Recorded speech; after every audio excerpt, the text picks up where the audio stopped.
So இதெல்லாம் ஓவராலாக impact எடுத்தால் கிளைமேட் சேஞ்ச் அப்படிங்கிற ஒரு விஷயத்தை வந்து ஒரு குளோபல் டெம்பரேச்சர் ரைஸ் ஆகுது, எக்ஸ்ட்ரீம் வெதர் ஈவெண்ட்ஸ், எக்ஸ்ட்ரீம் மழை வர்றது, எக்ஸ்ட்ரீமாக வெயில் அடிக்கிறது, அது மாதிரி சீ லெவல் ரைஸ் ஆகிறது, ஈகோசிஸ்டம் டிஸ்ட்ரப்ஷன், இதெல்லாம் காமனாக கிளைமேட் சேஞ்சில் நம்ம சொல்லக்கூடிய பாயிண்ட். இதை தான் நம்ம பார்த்துக்கிட்டும் இருக்கோம். 50 டிகிரி வெயில் வரதா இருக்கட்டும், இல்லைன்னா மழை கொட்டுன்னு சுந்தரராஜ் அடிக்கடி சொல்லிகிட்டே இருக்கிற மாதிரி ஒரு வருஷத்துக்கு பெய்ய வேண்டிய மழையை வந்து 3 நாளில் 2 நாளில் பெஞ்சு போகிறது, அந்த மாதிரி சீ லெவல் ரைஸ் ஆகிறது, ஒரு 3 mm ஏறிடுச்சு, 2.5 mm ஏறிடுச்சு, அப்படிங்கிறது எல்லாமே கிளைமேட் சேஞ்சோட இம்பேக்ட் இருக்குது. பட் ஹீட் அப்படின்னு எடுத்தோன்னா நான் சொன்ன அந்த 4 point, heat stress, heat exhaustion, increased energy demand, அப்புறம் higher risk for the vulnerable group, இந்த 4மே டேரெக்டாக டிசீஸை கொண்டு போய் விடும்.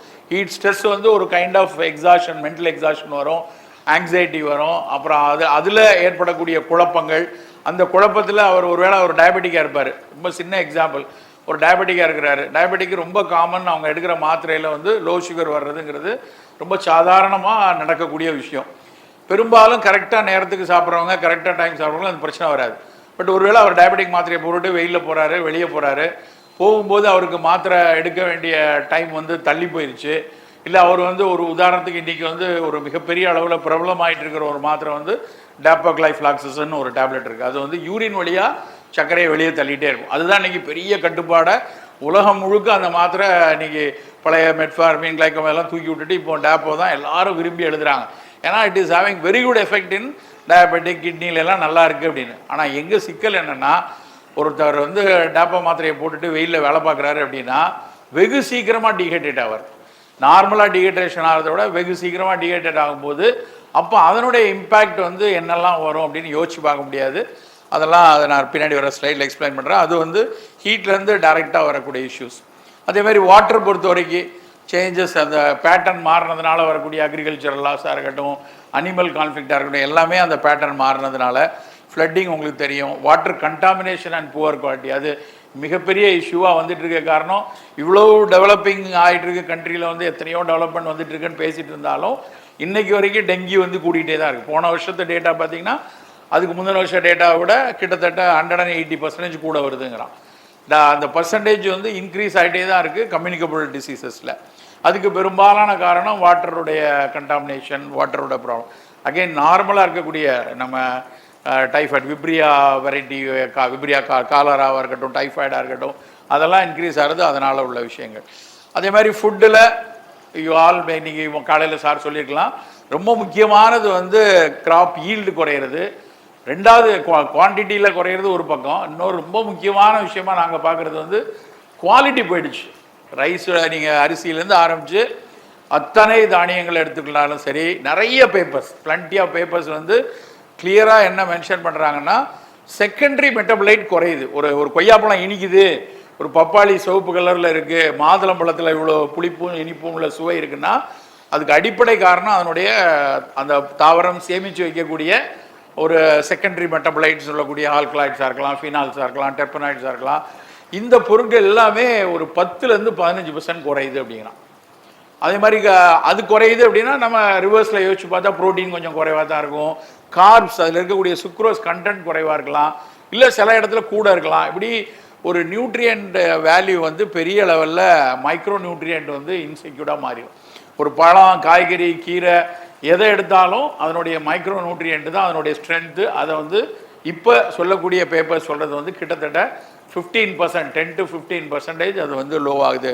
அப்போ என்ன ஆகும் அப்படின்னா, 15 ரூபாய்க்கு ஒரு காய் வாங்குறோம்னு வச்சு, ஒரு கீரை கட்டு 15 ரூபான்னா அந்த 15 ரூபாவில் அந்த வீட்டில் 3 பேருக்கு வந்து சாப்பிட முடியும் அப்படின்னா அவன் வந்து சின்னதாக பொருளாதார ரீதியாக யோசிச்சா 18 ரூபாய்க்கு கீரை வாங்கணும், 5 ரூபா அடிஷ்னலாக வாங்கணும்.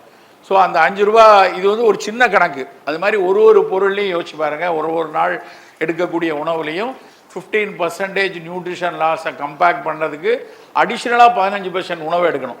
இதில் என்ன ஒரு பிரச்சனை வருது அப்படின்னா, அடிஷ்னலாக 15% எடுக்கிறதுல நல்லது மட்டும் வராதுல்ல, கெட்ட விஷயமும் சேர்ந்து குளுக்கோஸ் கொஞ்சம் கூட போகலாம், வேறு ஏதாவது ஃபைபர்ஸ் கூட இருக்கிறதுனால இன்டைஜஷன் வரலாம். ஸோ அப்போ அது ஒரு இம்பேலன்ஸை உண்டாக்கிடும் அந்த மைக்ரோ நியூட்ரியன் லாஸ் அப்படிங்கிறது. அனிமல்ஸில் அகெயின் அதனுடைய ஹேபிட்டட் லாஸ் ஆகிறது, அதுக்கப்புறம் ஒரு அனிமலுக்கு இருக்கக்கூடிய ஸ்ட்ரெஸ், இன்றைக்கி வரக்கூடிய கான்ஃப்ளிக்டில் அதுவும் ரொம்ப ஹியூமன் அனிமல் கான்ஃப்ளிக்டில் முக்கியமானது அனிமலோட ஸ்ட்ரெஸ்ஸு சொல்கிறாங்க. அதுக்கப்புறம் அதனுடைய மைக்ரேட்டிங் பிஹேவியர், அது வலசை பறவை வலசை போவதாக இருக்கட்டும், இல்லை ஒரு விலங்குகள் அதனுடைய பாதையிலிருந்து விலகி போகக்கூடிய தன்மை பெரிய அளவில் இருக்குது. அண்ட் டிசீஸ் ரொம்ப ஃபண்டமெண்டலாக எடுத்தோன்னா, மனிதனுக்குள்ள வியாதிகள்னு எடுத்தோன்னா அதனுடைய வெக்டார்பான் டிசீஸ் வந்து பெரிய லெவலில் நீ பார்த்துட்டே இருப்பீங்க. சிக்கன் குனியா கூட்டியிருக்கு 2016 ஆரம்பிச்சிருச்சு, 2006 ஆரம்பிச்சிருச்சு. 2006 டிசம்பர் எனக்கு கரெக்டாக ஞாபகம் இருந்தால் அதான் இருக்கும் நினைக்கிறேன். 2006 December first incidents of chikungunya அலப்பியில் கேரளாவில் வந்து ரிப்போர்ட் ஆக ஆரம்பிக்குது. இன்றைக்கு வரைக்கும் குறையல. இன்றைக்கு வரைக்கும் சிக்கன் குனியாவுடைய எஃபெக்ட் வந்து வந்துகிட்டே தான் இருக்குது. 20 வருஷம் தாண்டிட்டோம். சிக்கன் குனியா தான் முதல்ல நாங்கள் கல்லூரி காலம் வந்து படித்து டாக்டர் ஆகி வேலை பார்த்து 10 வருஷத்துக்கு அப்புறம் 95லேருந்து ப்ராக்டிஸ் பண்ணிவிட்டு 2006 தான் இவ்வளோ பெரிய இம்பேக்ட் வரக்கூடிய ஒரு பேண்டமிக்காக ஒரு இஷ்யூ வருமா அப்படிங்கிறத கண்ணால் பார்த்தது 2006 தான்.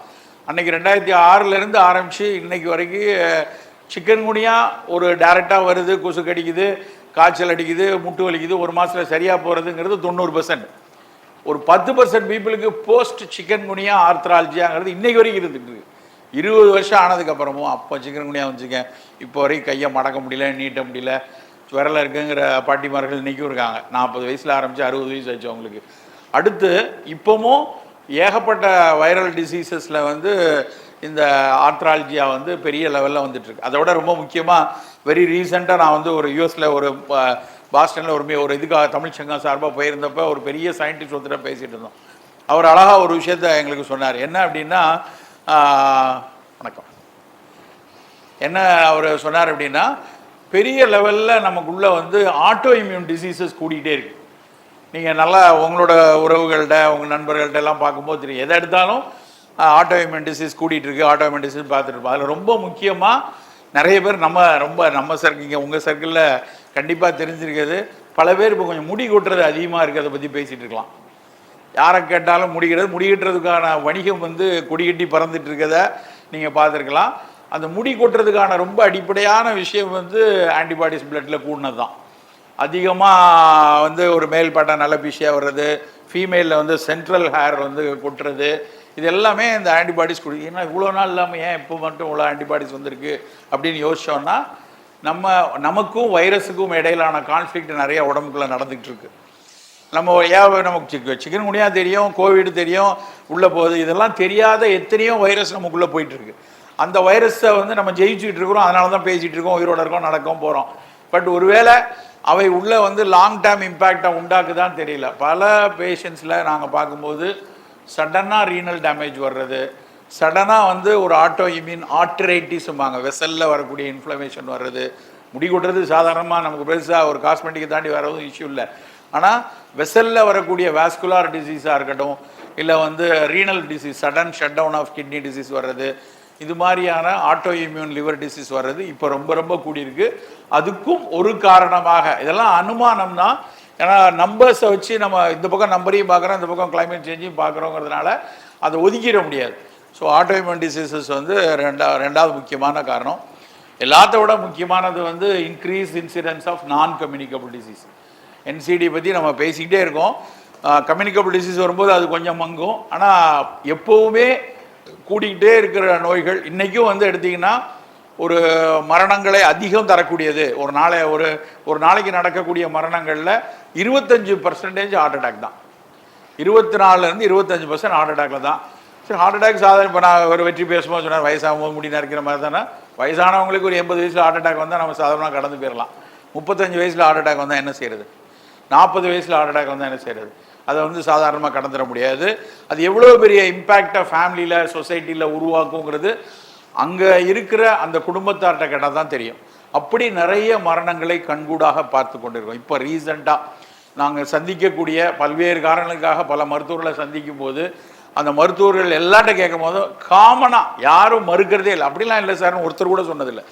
ஆமாம் சார், நாங்கள் ஏதாவது சொல்லிகிட்டு இருக்கும்போது அவர் வந்து, நீங்கள் என்ன 40 வயசு சொல்கிறீங்க, அது 35 வயசில் ஒருத்தர் இறந்து போயிட்டார்.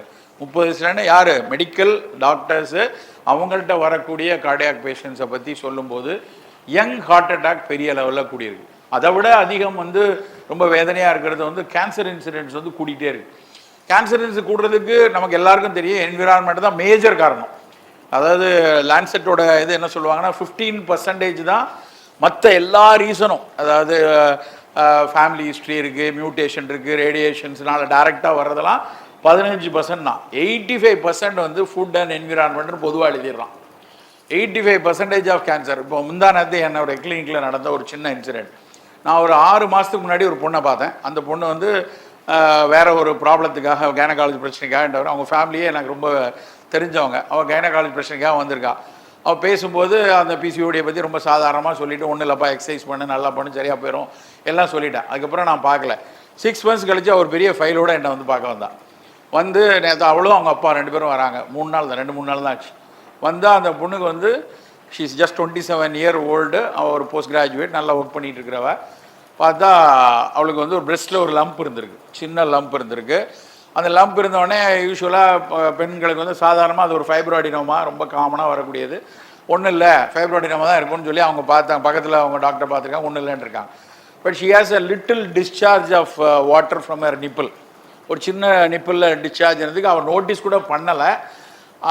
பட் வந்து ஒரு லம்ப்பு கொஞ்சம் பெருசாக இருக்குது, லேஸாக வந்து ஒரு வாட்டரியாக இருக்குமோ அப்படின்னு நினச்சிட்டு திரும்ப போய் பார்க்குறாங்க. பார்க்கும்போது முதல்ல பார்த்ததுக்கும் 2வது பார்க்கறதுக்கும் ஜஸ்ட் 10 நாள் தான் டிஃப்ரெண்ட். அதுக்குள்ளே கொஞ்சம் சைஸ் பெருசாக இருக்க மாதிரி தெரிஞ்சிருக்கு. எதுக்கும் யோசிக்க வேண்டாமேன்னு வரிசையாக அவங்க டெஸ்ட் பண்ணுறாங்க. ஒரு மேமோகிராம் பண்ணி பார்த்து, அல்ட்ராசவுண்ட் மேமோகிராம், அதுக்கப்புறம் அடுத்தடுத்து டெஸ்ட் கண்டினியூஸாக பண்ணால் ஐடிசின்னு சொல்லக்கூடிய அந்த பால் கோலத்தில் வரக்கூடிய ஒரு புற்றுன்னு தெரிஞ்சு போச்சு. ஐடிசினா இன்டர்டக்டல் கார்சினோமான்னு அந்த மில்க் டக்டில் கேன்சர். 27 வயசு பொண்ணு. நோ ஃபேமிலி ஹிஸ்ட்ரியில் எங்கேயும் யாரும் கிடையாது. அவளுக்கு எந்த பெரிய லெவல் ஸ்ட்ரெஸ் எதுவும் இல்லை. நல்லா ஒர்க் பண்ணிகிட்டு இருக்கிற ஒருத்தாங்க, படித்தவங்க. அதனால் கொஞ்சம் ஒரு தைரியமாக அதை எதிர்கொள்ட்டாங்க. ஒன்றும் இல்லை சார், அது அந்த லம்பை மட்டும் எடுத்தால் போதும், ஒன்றும் பயம் கிடையாது, லம்ப் எடுத்துக்கலாம், பிரெஸ்ட் கன்சர்வேட்டிவ் சர்ஜரி பண்ணிடலான்னு சொல்லி எல்லார்ட்டையும் அதுக்குரிய ஆங்காலஜி எல்லாத்தையும் பேசிட்டோம்.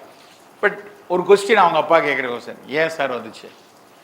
இவ்வளோ நாங்கள் வந்து பார்த்து எல்லாம் பண்ணோம், சாப்பாடெல்லாம் சொல்லி எல்லாம் பண்ணோம், கரெக்டாக இருந்து இப்படி ஏன் வந்துச்சு அப்படிங்கிற அன்ஆன்சர்டு கொஸ்டின்ஸ் எல்லாத்துக்கும் பின்னாடி நம்ம வந்து என்விரான்மெண்ட்டை மிக முக்கியமாக பார்க்க வேண்டிய ஒரு கட்டாயத்தில் இருக்கிறோம். அதில் we don't know climate change தானான்னு தெரியாது, பட் டெஃபினட்டாக அதையும் ஒரு காஸ் ஆஃப் கன்சர்னாக பார்க்க வேண்டிய லெவலில் தான் நம்ம இருக்கிறோம். கேன்சர் இன்சிடென்ஸ் கூடுறதா இருக்கட்டும், இன்க்ரீஸ் ஹார்ட் அட்டாக்ஸாக இருக்கட்டும், டயபெட்டிக் அன்கண்ட்ரோல்டாக இருக்கிறது. அதை விட இன்றைக்கி சக்தி சார் பேசியிருப்பாங்க உங்களுக்கு.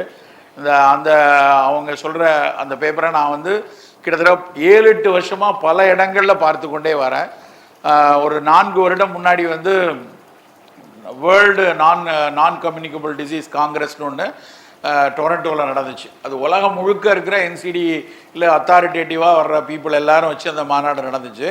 நானும் வந்து இங்கேருந்து ஆயுஷ் துறை சார்பாக நான் போயிருந்தேன். அப்போ வந்து ஒரு பங்களாதேஷ்லேருந்து ஒரு பேப்பர், பங்களாதேஷில் உள்ள ஒரு ப்ரொஃபஸர் ஒருத்தங்க, அவங்க வந்து ஒரு பேப்பர் ப்ரெசென்ட் பண்ணாங்க. அவங்க வந்து பங்களாதேஷில் வந்து ஒரு கிட்டத்தட்ட 400-600 கிலோமீட்டர் வந்து கோஸ்டல் ஏரியா அந்த கண்ட்ரியில்.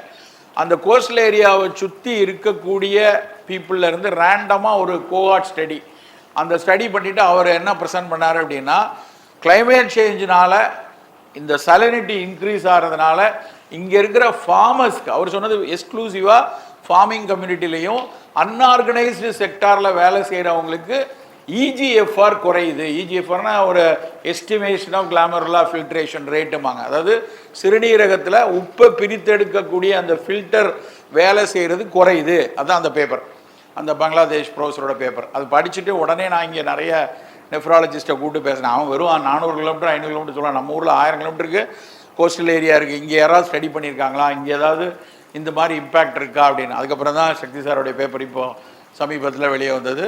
அதை பார்க்கும்போது டெஃபினட்டாக சிகேடி வந்து கூடுது, கிட்னி டிசீஸ் கூடுது. டேவிட் ஃப்ராலியா அவர் ஸ்பில் ஓவரோட ஆத்தர் வந்து அகெயின் 2வது வந்து ஒரு புத்தகம் போட்டார். அவர் அந்த புத்தகத்தில் என்ன சொல்லியிருந்தாரோ, அவர் ரொம்ப அதில் கடைசியாக முடிக்கும்போது அந்த புக்கில் நிறைய இடத்துல என்ன எழுதியிருப்பாருன்னா, இந்த தோல் நிறத்தை மாற்றுறேன், டேவிட், ஆமாம், அவர் வந்து சொல்லியிருப்பார், நான் தோல் நிறத்தை மாற்றுறேன், இது வந்து ஒல்லியாக்குறேன், குண்டாக்குறேன்னு இதுக்கிறதெல்லாம் ரிசர்ச் பண்ணுறதை விட்டுட்டு கொஞ்சம் அந்த மைக்ரோப் எப்படிலாம் வந்து பிரச்சனை பண்ணும், அதனுடைய பேசிக் சயின்ஸ் என்னங்கிறதுக்கான ரிசர்ச்சில் இறங்கினா அட்லீஸ்ட் பல பேரை காப்பாற்றலான்னு தான் அதில் எழுதியிருப்பார் ஃபஸ்ட் எடிஷனில். அவர் சொன்ன எல்லாமே நடந்துச்சு, கோவிட் டைமில் நடந்ததுக்கப்புறம் திரும்ப எழுதியிருப்பார். இது வந்து என்ன நடக்கக்கூடாதுன்னு நினச்சோமோ அதே இது வந்து நடந்துருச்சு அப்படின்னு போட்டு எடுத்து. அதுக்கப்புறம் தான் வந்து அந்த ஒன் ஹெல்த் அந்த வார்த்தையை நான் தேடி தேடி பார்த்தேன். ஒன் ஹெல்த்துங்கிறது முன்னாடியே நிறைய தடவை WHO சொன்ன வார்த்தை தான். WHOக்கு முன்னாடி நம்ம வள்ளுவர் ஆசானும் சொல்லியிருக்காரு, பகுத்துண்டு பல்லுயிர் ஓம்புதல் அப்படின்னு. ஒன் ஹெல்த்துங்கிற கான்செப்ட் மக்கள்கிட்ட இருந்தது. ஆனால் அதை வந்து மிகப்பெரிய அளவில் புரிந்து கொண்டது அப்படின்னா அது வந்து கோவிட்க்கு அப்புறம் தான். அதுக்கப்புறம் தான் வந்து எல்லாமே ஒன்றோட ஒன்று கனெக்டட். நான் என்னுடைய உரையிலேயே அடிக்கடி முன்னாடி சொல்லுவேன் என்னென்னா, அதாவது ஒரு ஹெல்த்தியாக இருக்கோமா அப்படிங்கிறதுக்கான ஸ்கேலை வந்து WHO வந்து ரொம்ப நாள் வந்து ஃபிசிக்கல் ஹெல்த்தை வச்சுருந்தது. ஃபிசிக்கல் ஹெல்த்தை மட்டும்தான் ஒரு ஸ்கேலாக வச்சுருந்தாங்க. ஒருத்தர் நல்லா இருக்காங்கன்னா கரெக்டாக ஒரு 16 நிமிஷம் மூச்சு விட்றாரா, ஒரு நிமிஷத்துக்கு 16 தடவை மூச்சு விட்றாரா, 72 தடவை இதயம் துடிக்குதா, சிறுநீரகத்தில் கரெக்டாக ஒரு 100 EGFR இருக்கா, இதெல்லாம் வச்சு தான் வந்து ஒரு ஸ்கேலாக வந்து ஒரு ஹெல்த்தியான பர்சன் அப்படின்னு வச்சுருந்தாங்க. அதுக்கப்புறம் வந்து 1970 வந்து ஆலமாட்டா அப்படிங்கிற ஒரு இடத்துல, அதாவது ஒருங்கிணைந்த ரஷ்யாவில் இருந்துச்சு அப்போ தான் வந்து ஹெல்த் ஃபார் ஆல் பை 2080 ஒரு 30 வருஷத்தில் உலகத்தில் உள்ள எல்லாரும் ஆரோக்கியமாயிடணும் அப்படின்னு சொல்லி ஹெல்த் ஃபார் ஆல் பை 2080 வந்து 1970 WHO எடுத்த ரெசல்யூஷன். அந்த ரெசல்யூஷனில் தான் மென்டல் ஹெல்த்தை சேர்த்தாங்க.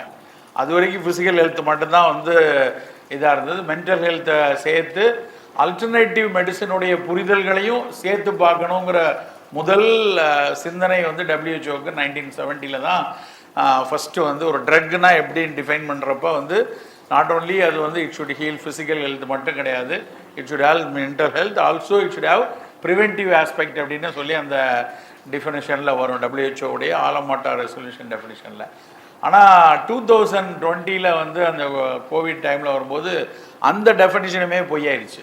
நீ மென்டலி ரொம்ப ஸ்ட்ராங்காக இருக்கிற, கரெக்டாக காலையும் சாயந்தரம் மூச்சு பயிற்சி பண்ணி பிராணாயாமம் பண்ணிகிட்டு இருக்கோம், பயங்கரமான ஒரு ஞான மார்க்கத்தில் போயிட்டுருக்கிற ஒரு தத்துவ ஞானியாக இருக்கிறோம், எப்படியா இருந்தாலும் கோவிட் பல பேரை கொத்திட்டு போயிடுச்சு. ஸோ அப்போ தான் வந்து தோணுச்சு ஃபிசிக்கல் ஹெல்த் மென்டல் ஹெல்த்தை தாண்டி நம்ம வந்து என்விரான்மெண்டல் ஹெல்த் ரொம்ப முக்கியம், அனிமல் ஹெல்த் முக்கியம்.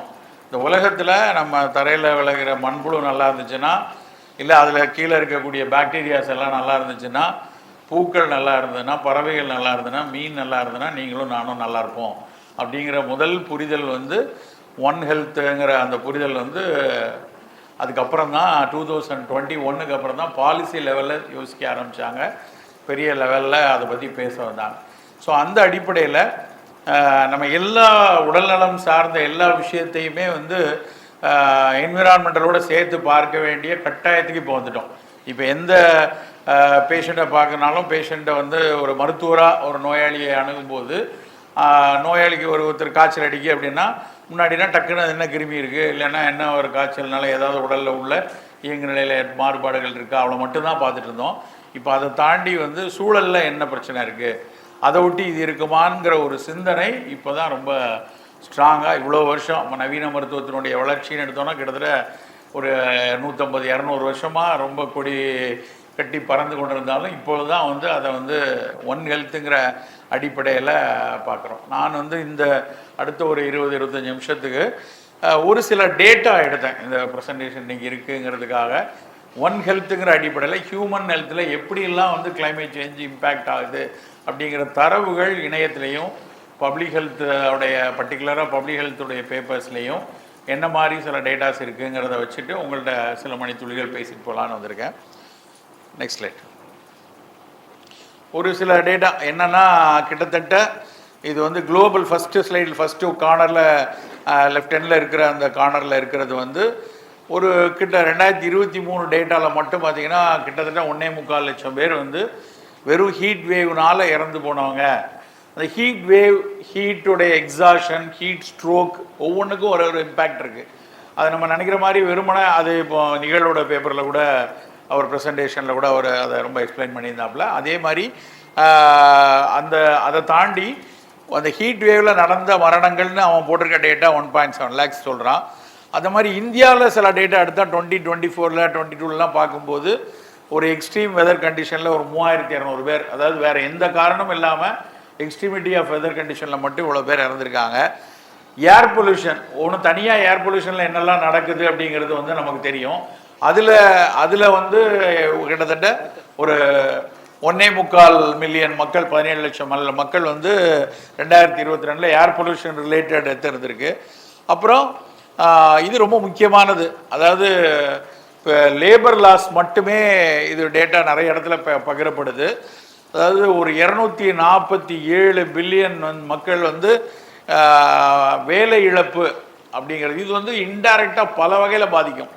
ஆக்சுவலாக நமக்கு ரொம்ப முக்கியமானதாக நேற்று எல்லாரும் வந்து 1 லட்சம் கோடியை எலான் மஸ்க் தாண்டிட்டார் அப்படிங்கிறத வந்து எல்லாரும் பகிர்ந்துட்டு இருந்தாங்க. அப்போ தான் வந்து கோடிக்கு கோடி அப்படிங்கிற கணக்கெல்லாம் எல்லாரும் அதெல்லாம் என்னென்னு நம்பர்லாம் எழுதி பார்த்தோம். ஆனால் உண்மையிலே பார்த்தா ஒரு வெயிலில் ஒருத்தர் வந்து 247 பில்லியன் மக்கள் வந்து இப்போ இழக்கிறாங்க. அதில் பொருளாதார இழப்புன்னு ஒரு கணக்கு போட்டிருக்கான், கிட்டத்தட்ட $194 பில்லியன் இழக்குதுங்கண்ணா. அதில் ரொம்ப முக்கியமானது பார்த்தீங்கன்னா அதிலே இன்னொரு டேட்டா வருது, 60% அக்ரிகல்ச்சர் லேபர் தான். 60% வந்து இப்போ வெயில் அடிக்குது, கடுமையான வெயில்னால் வேலைக்கு போகலைன்னா 400 ரூபா இழப்பு, 400லேருந்து 800 ரூபா வரைக்கும் இழக்கக்கூடிய தன்மை இருக்குது. மீதி ஒரு 40%ல் 30% வந்து அன்ஆர்கனைஸ்டு செக்டாரில் வேலை செய்யக்கூடியவங்க பொருளாதார இழப்பு. இது ரொம்ப ரொம்ப முக்கியமானது. ஏன்னா ஒரு பொருளாதார இழப்புன்னு வரும்போது அது பல வகையில் ரிஃப்ளெக்ட் ஆகும். ஒரு நாளைக்கு அவங்களுக்கு 800 ரூபா கிடைக்கல அப்படின்னா அடுத்த நாளுக்கு அவங்களுடைய உணவுக்கான விஷயங்களில் அந்த ஸ்டேக் குறைஞ்சிரும். காய்கறி வேண்டாம், இன்றைக்கி பருப்பு வாங்க வேண்டாம், இன்றைக்கி முட்டை வாங்க வேண்டாம், இன்றைக்கி கோழி வாங்க வேண்டாம் அப்படிங்கிற ஒரு முடிவை அது எடுத்துகிட்டு போகும்போது ஆட்டோமேட்டிக்காக அது வந்து நியூட்ரிஷனல் லாஸில் இம்பேக்ட் வரும். அப்புறம் அந்த பணம் இல்லைங்கிறதுனால வரக்கூடிய ஸ்ட்ரெஸ் லெவலில் வரக்கூடிய மென்டல் ஹெல்த்து, அதில் வரக்கூடிய ஆங்ஸைட்டி, அதில் வரக்கூடிய இஷ்யூன்னு இப்படி ஒன்று அது வந்து எடுத்துக்கிட்டே போகக்கூடிய ஒரு இது. ஸோ ரொம்ப இந்த நம்பர்ஸ்லாம் வந்து நமக்கு வந்து ஒரு எவிடன்ஸ் பேஸ்டாக, இது வந்து லேண்ட்செட் கமிஷனில் எடுத்த டேட்டா. லேண்ட்செட்டில் வந்து அவன் இவ்வளோ நம்பரை எடுத்து கொண்டு வரான் அப்படின்னா அது வந்து சும்மா ஒரு கருதுகோளாக இருக்காது, இது எவிடன்ஸாக இருக்கிறதுனால தான் அவங்க எடுத்திருக்காங்க. ஸோ இது ரொம்ப ஹெல்த் டைரெக்டாக எப்படிலாம் கிளைமேட் சேஞ்ச் வந்து இம்பேக்ட் ஆகுதுங்கிறதுக்கான அடிப்படை முகாந்தரம். ஒன் ஹெல்த் அகெயின் நான் சொன்னதான், இது ஒன்றும் இப்போ இவங்க WHO இதை பொறுத்த வரைக்கும் one health is an integrated unifying approach. எல்லாத்துலேயுமே it's an integrated unifying approach to balance and optimise the health of people, animals and environment. இது எதையுமே அந்த மூணையும் சேர்த்து யோசிக்கணும் அப்படிங்கிற ஒரு டிஃபனிஷன் தான் வந்து ஒன் ஹெல்த் அப்படிங்கிறது. திரும்ப திரும்ப வந்து ஒவ்வொரு சாதாரண ஒரு காய்ச்சல் தலைவலியிலேருந்து ஆரம்பித்து இன்றைக்கி கேன்சர் வரைக்கும் உள்ள நோய்கள், எல்லா நோய்கள்லையுமே இப்படி மூணையுமே சேர்த்து பார்க்க வேண்டிய கட்டாயம் வந்துருச்சு. எல்லா ஹார்ட் அட்டாக்ஸ் வந்து ரொம்ப அதிகமாக பார்த்துக்கிட்டே இருக்கோம். ரொம்ப இப்போ நான் அடிக்கடி வந்து நிறைய ஃப்ரெண்ட்ஸ்கிட்ட பேசிக்கிட்டே இருக்கிறேன். இப்போ சமீபமாக கோவிட் டைமில் ஒரு கொஸ்டின் வந்துச்சு எல்லாருக்கும், கோவிட்னால தான் ஹார்ட் அட்டாக்ஸ் ரொம்ப கூடிடுச்சா, வேக்சின்னால் ரொம்ப கூடிடுச்சா? இந்த கொஸ்டின் வந்து பெரிய லெவலில் 22, 23 மிகப்பெரிய அளவில் ஒரு பேச்சாக இருந்துச்சு. 23 ஒரு பேப்பர் பப்ளிஷ் ஆச்சு. அந்த பப்ளிகேஷனில் வந்து இந்தியாவில் நடந்த ஒரு சடன் டெத்தை மட்டும் அவங்க டெஸ்ட் பண்ணாங்க. சடன் டெத் எப்படின்னா நேற்று வரைக்கும் ஒன்றா டீ குடிச்சிட்டு இருந்துட்டு, நேற்று வரைக்கும் ஒன்றா ஆஃபீஸில் ஜம்முன்னு வேலை பார்த்துட்டு ராத்திரி படுத்து காலையில் எந்திக்கல, இல்லைன்னா காலையில் ஒரு சடன் அட்டாக் செத்து போயிட்டாங்க அப்படிங்கிறவங்கள மட்டும் அரௌண்ட் 2004, அதுவும் ICMRல பப்ளிஷ் ஆகிருக்கு. இந்தியன் ஆத்தர் தான், இங்கே இருக்கிற நேஷனல் இன்ஸ்டியூட் ஆஃப் எபிடமாலஜி தான் அந்த ஸ்டடி பண்ணது. கிட்டத்தட்ட 55 ஆத்தர்ஸ் அந்த பேப்பருக்கு வந்து 55 பேர் சேர்ந்து எழுதியிருக்காங்க. ஏன்னா இந்தியா முழுக்க இருக்கக்கூடிய எபிடமாலஜி ப்ரோசஸ்லாம் சேர்ந்து எழுதுனது. என்னை பொறுத்த வரைக்கும் அது one of the beautiful paper. அதனோட லீட் ஆத்தர் வந்து இங்கே NIE ICMR சயின்டிஸ்டாக இருக்கார். அதில் அவர் தான் முதல்ல சொல்கிறார் என்னென்னா 2500 டெத்து அவர் வந்து நிறைய விதத்தில் அதை அந்த டேட்டாவை பியூரிட்டி பண்ணி கிட்டத்தட்ட 750-800 டெத்தை மட்டும் எடுத்துக்கிறார். 850 பேருக்கு வேறு எந்த விதமான ப்ரோட்ரோமல் சிம்டமும் இல்லை அப்படிங்கிற மாதிரி எடுத்து, ஏன்னா அது அந்த ஸ்டடி பண்ணுறது ரொம்ப டஃப். இறந்து போனவங்க வீட்டில் போய், இறந்து போன ஹாஸ்பிட்டலில் இறந்து போனவங்களுடைய பழைய சிம்டம் வந்து ரிட்ரைவ் பண்ணி அதை வச்சு இது வந்து உண்மையிலே கோவிட்னால செத்து போயிருப்பாங்களா இல்லை வேக்சினால் இறந்துருக்குமாங்கிறதெல்லாம் அனலைஸ் பண்ணி போட்டாங்க. அதுலேயும் அகெயின் வந்து பார்த்திங்கன்னா கிட்டத்தட்ட ஒரு 30-35% காரணம் தெரியுது. 8% வந்து அன்கண்ட்ரோல்டு டயபெட்டிக் இருக்குது, ஒரு 11% பீப்புளுக்கு வந்து ஒரு பிஞ்சு ட்ரிங்கிங்பாங்க, அது அளவுக்கு அதிகமான குடி இருக்கிறது. 10% பீப்புள்கிட்ட வந்து திடீர்னு போய் எக்ஸசைஸில் இறங்கியிருக்காங்க. கண்டினியூஸாக ஒரு ரெகுலர் எக்ஸசைஸ் பழக்கம் இல்லாமல் திடீர்னு போய் நான் போய் அதிகபட்சோட ஜிம் எக்ஸசைஸ் பண்ணது, இப்படிலாம் ஒரு 35-40% போட்டு மீதி 60% பீப்புளுக்கு வந்து காசஸ் அன்னோன் அப்படின்ட்டான். ஸோ அந்த காசஸ் அன்னோன்லேயும் இது ஏதாவது கிளைமேட் சேஞ்ச் மாதிரி விஷயங்கள் இருக்கா அப்படிங்கிற ஒரு கேள்வி இருக்குது. ஸோ ஒன் ஹெல்த்துங்கிற ஒரு விஷயம் வந்து இப்போ எல்லா டிசீஸ்லேயும் ஒரு கார்டியாக் இதாக இருக்கட்டும், இல்லைனா வந்து ஒரு கேன்சர் இன்சிடென்ட் ஹியூஜாக போயிட்டே இருக்குது. அதுலேயும் நம்ம வந்து எல்லாத்தையும் யோசிக்கும் போது ஒருவேளை இதனால் இருக்குமா, இந்த ரீசன் இருக்குமா அப்படிங்கிற சிந்தனை வர ஆரம்பிச்சிருக்கு. ஆனால் அதை ப்ரூவ் பண்ண முடியல, இப்படி தான் எக்ஸாக்டாக நம்ம சொல்ல முடியல. அப்படிங்கிறப்ப அதில் இருக்கக்கூடிய பேத்தோஃபிசியாலஜி, ஒரு ஹீட் வேவும், ஹீட்டில் இருக்கக்கூடிய எக்ஸாஷனும், ஸ்ட்ரோக்கும், அப்புறம் கண்டினியூஸாக இருக்கக்கூடிய டீஹைட்ரேஷனும் என்ன மாதிரிலாம் பேத்தோஃபிசியாலஜியை உண்டாக்கும், எப்படி அவனோட வெசலில் மாற்றம் வரும், எப்படி அவனுடைய ஏஞ்சியோஜெனிசிஸில் மாற்றம் வரும், எப்படி பிளட் சப்ளையில் மாற்றம் வரும்லாம் படிக்கிறப்ப there is a probability of increasing non communicable டிசீசஸ்க்கு மிகப்பெரிய காரணமாக கிளைமேட் சேஞ்ச் இருக்குது. ஸோ ஒன் ஹெல்த் அப்படிங்கிற விஷயத்த ரொம்ப ரொம்ப கவனமாக பார்க்க வேண்டிய காலகட்டத்தில் இருக்கும்.